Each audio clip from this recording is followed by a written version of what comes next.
Okay, so I think this is going, I hope. I guess it's going. All right, okay, so this is the day 29 wrap-up for the second part of Ohm's Law. If you came live or if you are coming live, we'll go over the same stuff, but you have it on video here in case you need it, okay? So this is part 2, current versus resistance. All right, so in this example, this one was a data set where the voltage was kept at 20, but in ours, I ask you to use 12 volts because it's a little bit cleaner numbers, but you know, anything you use is actually fine. Okay, so you should have some kind of a data table here, okay? All right, when you see this graph, this is a new kind of shape that we have not seen before, all right? So your resistance in ohms should be down here. Your current in amps should be up here, okay? So make sure that your labeling is correct. All right, and then you'll notice that this relationship, when your resistance is going up, your current is actually going down, okay? So this relationship is called inverse, right? That means like when the X goes up, the Y goes down, okay? They go opposite, all right? And the equation should be Y1 squiggle K over X1, okay? So if you're in trig, you might have done inverse relationships a little earlier in the year. Not sure if you did. I'm not sure if you guys did it in algebra. But this is the general form for an inverse relationship, right? The Y is up here, and the X is actually on the bottom on the other side, okay? And make sure you get this K value because you're going to need that, okay? Hopefully yours, if you kept what I said, should be close to 12, okay? We'll go over that in a minute, all right? Okay, so here goes the boxes. All right, the shape of the graph is, oops, I forgot to fix this. Oops. Forgot to fix this. The graph is inverse. Okay, that's all you have to say. You don't have to say it's a curvy, it's a this, it's a this, it's a this. Nope, the graph is an inverse relationship. All right, your Desmos graph should be, or equation, y1 equals k over x1, which gives a math relationship of y equals k over x. Okay, that's an inverse type relationship. All right, when we go to do the lab, we're going to have the y variable, again, was current, okay? And then we had that constant value, that's your k, divided by your x value, which was resistance. All right, again, the constant value here, right, was something that was held constant in the experiment, okay? And in this case, what was it that we held constant? All right, it was the voltage, okay? So your K value here should be close to 12 volts. If you chose 12. If you choose a different number, that'll be whatever that number is, okay? All right, and then you can see here, this should give you the same equation that we got last time, I equals V over R, right? Which is still Ohm's Law because the relationship didn't change in the circuit. We have exactly the same circuit we have before.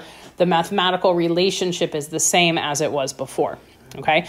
You just graphed something different this time, all right? So your physics equation should still be Ohm's Law, I equals V over R, okay? Written relationship, when the resistance increases, the current decreases. That's what makes it inverse, okay? That's what makes it inverse. And then in the reasoning, you're going to have to say, well, why is that, right? So when the resistance increases, what does that mean, okay? When the resistance goes up, it's harder to move around the circuit. Having that resistor in there makes it harder to move around the circuit. So of course, if it's harder, less charges can go. Okay, less charges can move around the circuit because it's harder to go there. Okay, the circuit is a harder place to travel. Okay. All right, quantitative relationship between the variables. We're trying to explain this proportionality constant K. All right, and then remember that's the thing that remains constant in the experiment because it remains constant in your graph. And in this case, the thing that we kept constant was the voltage. Okay, so the voltage stays constant. And remember that's related to the amount of energy the battery is giving out. It's not energy, but it's related, okay? So that's good enough for our purposes, okay? That's the amount of push, right? So under a constant push or a constant energy, the harder it is to travel through the circuit, less charges are going to be able to go, okay? All right, in prediction example, remember you're starting with your Ohm's Law equation, okay, or your lab equation. Choose an independent variable, which is resistance. So I'll just choose, for example, 220 ohms. So when I plug that in, I have 12 volts. That was my constant, divided by 220 ohms, gives me a current of 0.05 amps. Okay, and really watch units and variables here. Okay, all right, so that's the graph. You can rewind that if you like. Okay, for your CER, okay, this part is part 2, how are current and resistance related to each other? All right, you're gonna have a nice clean sentence, okay? When the resistance increases, the current, blah, blah, blah, okay? Don't make it complicated, super simple statement, all right? Okay, your evidence, remember, you're going to discuss what you measured, okay, and how you changed and measured it. Okay, and this is what we talked about. If you came to Wednesday morning session, we talked a little bit about what goes in the evidence. So you want to say the resistance you changed on the simulator, okay, and the current, you measured that with the ammeter, okay, in the simulation, okay? You might have a data table here, okay? You might have a graph here. You could give the equation of the graph. You could state the relationship, okay? Just don't explain it. You're just stating what you see, okay, in your data table and in your graph, okay? You could give a specific, like 2 specific values, right? You could say when the resistance is this, the current is this, and when the resistance is something else, the current is something else, okay? Because you're trying to show that inverse relationship there, that one goes up, one goes down. Okay, so that's your evidence. Okay, and then your reasoning, again, it doesn't have to be super long, but you're just kind of trying to explain it. So make sure you have some kind of like an intro sentence so that it makes sense to set some kind of a context about what you're talking about, okay? You're going to state what the relationship is. All right, you're probably going to give info about your graph. What is the constant, right? That K constant. How did you know that? How did you figure out what that is? How did you know that? Okay. There's no y-intercept or anything, so you don't have to explain that. There's no real slope, right? You're just talking about this constant.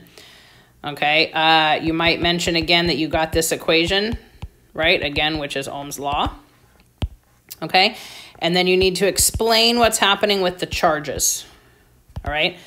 So if the voltage is constant, right, that means there's like a constant push or a constant energy. Okay. So when the resistance is higher, that means the circuit is a harder place to travel.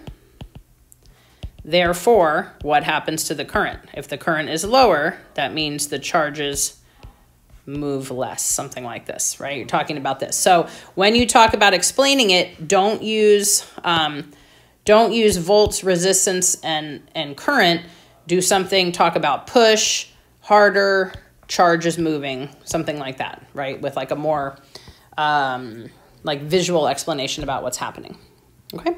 And that should be in your reasoning. Okay, so this whole entire lab is due Tuesday morning. That's the next time we have class at 9:30, okay? Right, so make sure that you have it done. Make sure it's submitted. If Schoology freaks out and you can't submit it, don't worry about it. Just have it done. I will go in at an off time when it's not crashing, and I will go in and look at them and grade them, okay? But make sure that you have it in because I might not be able to check if it's submitted, okay? So make sure it's in, all right? And then next week we only have 2 classes. We'll just do a little Ohm's Law practice with the formula, and that's it. And then, whew, spring break. Hallelujah. All right, see y'all.